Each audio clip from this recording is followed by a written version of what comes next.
ಡೆಕಾಯ್ಟ್ ಸಿನಿಮಾದ ಟ್ರೈಲರ್ ನೋಡಿ ಈ ಸಿನಿಮಾಗೆ ಎರಡೇ ಪಾಸಿಬಿಲಿಟಿ, ಒಂದು ಹಿಟ್ಟು ಇಲ್ಲ ಫ್ಲಾಪು ಅಂತ ಅನ್ಕೊಂಡಿದ್ದೆ. ಆದ್ರೆ ಸಿನಿಮಾ ನೋಡಿದ್ಮೇಲೆ ಹಾಯ್ ಹಲೋ ನಮಸ್ಕಾರ.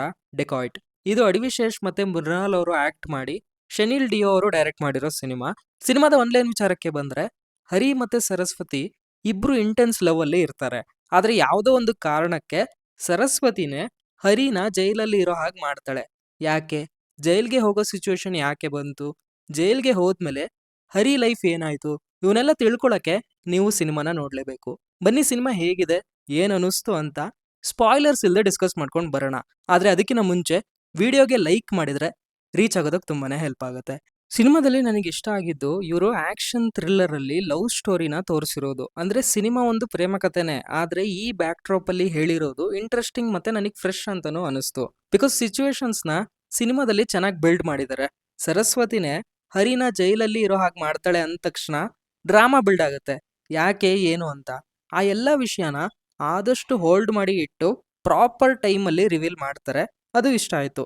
ಫಸ್ಟ್ ಆಫ್ ಪೂರ್ತಿ ಸಿನಿಮಾದ ಟೋನ್ ಹೇಗಿರುತ್ತೆ ಮತ್ತೆ ಕ್ಯಾರೆಕ್ಟರ್ಸ್ನ ಆ ವರ್ಲ್ಡ್ನ ಎಸ್ಟಾಬ್ಲಿಷ್ ಮಾಡ್ತಾರೆ. ಇಂಟರ್ವಲ್ ಸೀನ್ನ ಚೆನ್ನಾಗಿ ಬರ್ದಿದ್ದಾರೆ. ಇನ್ಫ್ಯಾಕ್ಟ್ ಒಳ್ಳೆ ಪಾಯಿಂಟ್ ಅಲ್ಲೇ ಎಂಡ್ ಆಗುತ್ತೆ.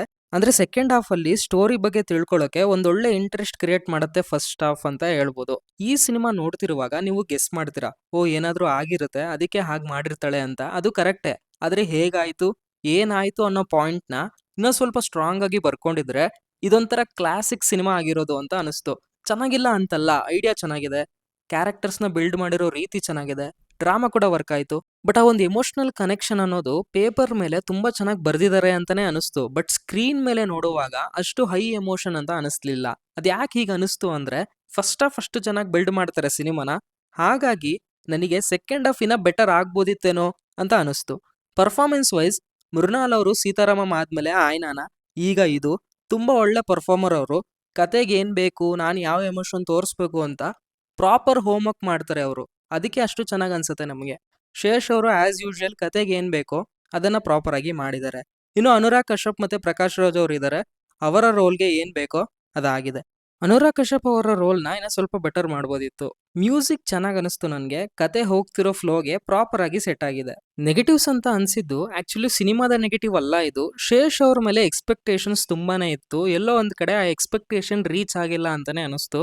ನಾನು ಇದರ ಪ್ರಮೋಷನ್ ಪ್ರೀ ರಿಲೀಸ್ ಇವೆಂಟ್ ನ ಏನು ನೋಡಿಲ್ಲ, ಬಟ್ ಸ್ಟಿಲ್ ನನಗೆ ಹಾಗನ್ನಿಸ್ತು. ಬಟ್ ಚೆನ್ನಾಗಿಲ್ಲ ಅಂತ ಹೇಳೋ ಸಿನಿಮಾ ಅಲ್ಲೇ ಅಲ್ಲ, ಗುಡ್ ವಾಚ್ ಅಂತ ಹೇಳ್ಬೋದು. ಕೆಲವೊಂದ್ ಕಡೆ ಅದೇ ಮೇನ್ಲಿ ಸೆಕೆಂಡ್ ಹಾಫ್ ಅಲ್ಲಿ ಇನ್ನೂ ಸ್ವಲ್ಪ ಕೇರ್ ತಗೊಂಡಿದ್ರೆ ತುಂಬಾ ಬೆಸ್ಟ್ ಆಗಿರೋದು ಸಿನಿಮಾ. ನೀವೇನಾದ್ರೂ ಅವ್ರ ಸಿನಿಮಾನ ಇಷ್ಟಪಡೋರಾದ್ರೆ ವಿತೌಟ್ ಎಕ್ಸ್ಪೆಕ್ಟೇಷನ್ಸ್ ಹೋಗಿ ನೋಡಿದ್ರೆ ಇಷ್ಟ ಆಗ್ಬೋದು ಅಂತಾನೆ ನನಗೆ ಅನ್ಸುತ್ತೆ. ಸೊ ಇದಾಗಿದೆ ಡೆಕಾಯ್ಟ್ ಸಿನಿಮಾದ ರಿವ್ಯೂ.